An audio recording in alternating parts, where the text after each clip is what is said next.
Alright, I want to begin by saying that this is a movie I wanted to review the moment I saw the first poster for it. That being said, I didn't know if a review would really be something that would be applicable to my channel, considering the content that I usually put out, but it seems like most of you actually wanted to see it, so here we go. To get started, I would like to say that Murder on the Orient Express was a really good movie. I enjoyed it thoroughly. It's the first real mystery genre movie that we've had in quite a while, since Sherlock Holmes: A Game of Shadows. I believe that was the last good mystery genre film. It's got a great cast, great story, obviously. It sticks very well to its source material, tells the story well, and it gives the movie a satisfying ending that I felt other adaptations were always kind of lacking. But that being said, the movie isn't without its flaws. So this is I'm going to try to be as balanced as I can with this review on the movie.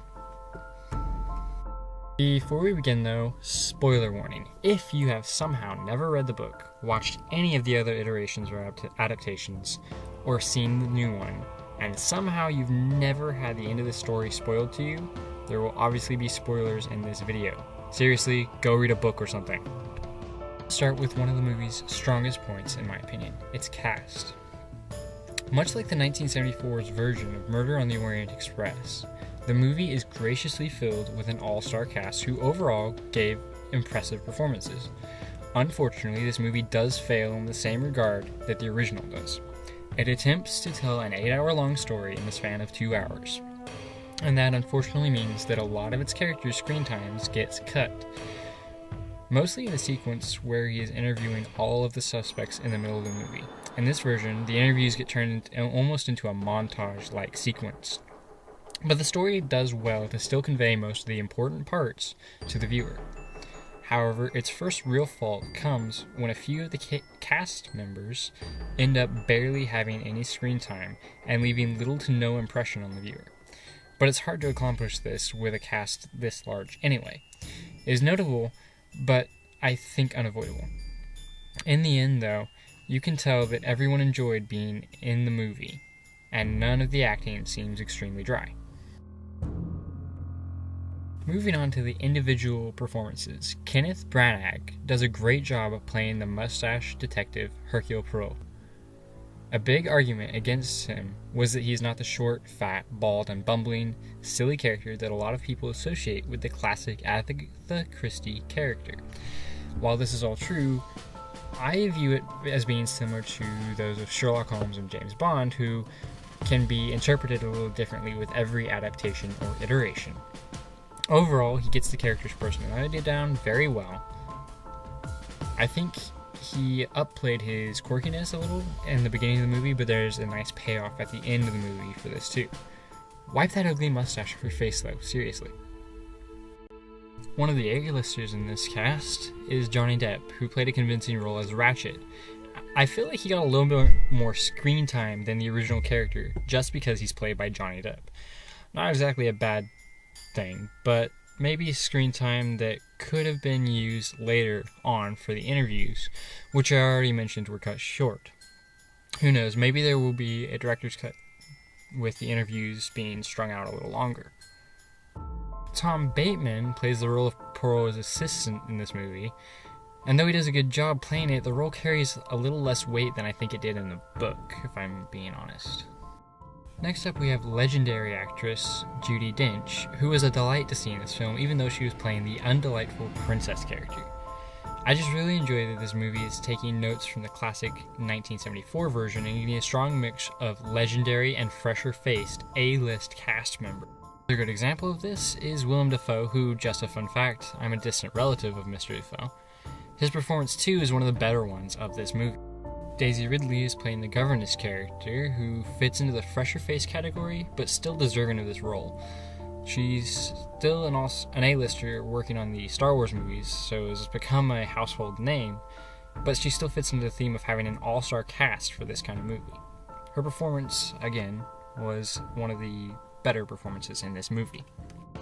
Another decent performance was that of Penelope Cruz, though I feel like she played a bigger role than she was given time to. Her performance was great, but she didn't have the time to pull it off.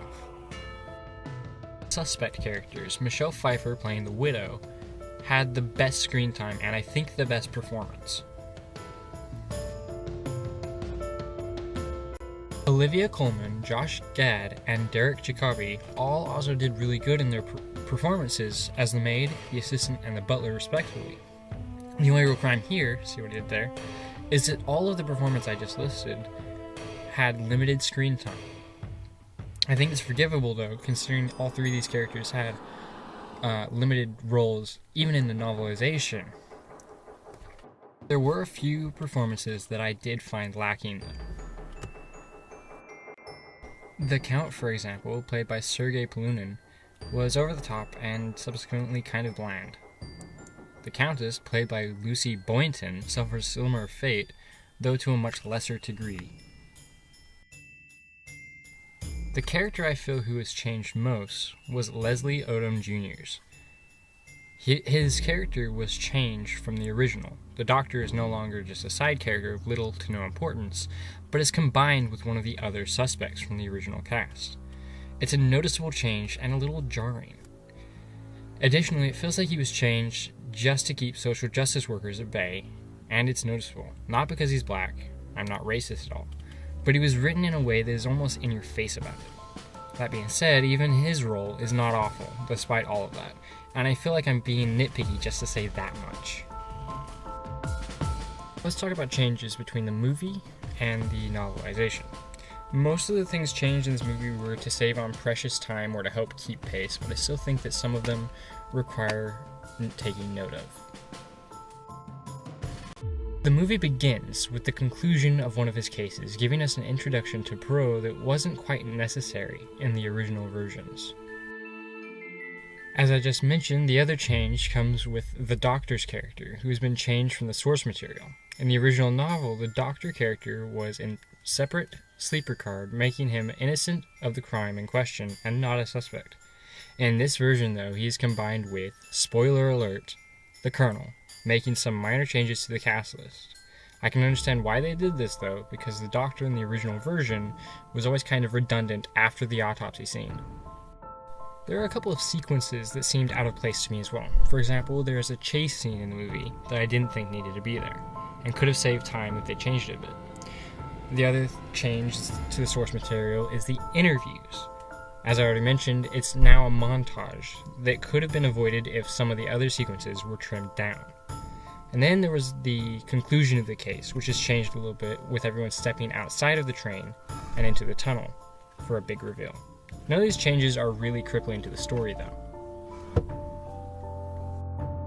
That's my overall conclusion. I think it's a great movie, and I did thoroughly enjoy it. The ending is given a little bit more attention than the book is, and I like that because that's where the payoff I mentioned earlier is seen. Poirot, early on in the movie, is seen as being very OCD, almost comically so. He describes it as seeing the imbalance in the world, and he explains that he can't stand it. At the conclusion of the case, though, he explains that he has to be okay with the imbalance in the world, and that it can't always be fixed. But it's a nice payoff because, unlike the novel and other adaptations, it kind of gives a resolution to the case that seemed to just be hung in the air originally. And then there's the part I went crazy about. All this time I was expressing my feelings about this movie as soon as I saw the poster all those months ago, saying that I hoped the movie launches cinema into a new wave of detective and mystery movies. Because it's been a good long while since we had a good mystery movie.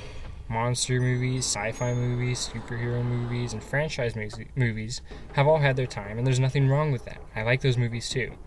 But it's nice to see that a movie doesn't have to be any of those to be a success. And the movie ends by name-dropping Murder on the Nile, another of Poirot's famous cases. So I'm very hopeful that this kickstarts a new wave of detective and mystery dramas that we can all enjoy, that are hopefully as well done as this movie was.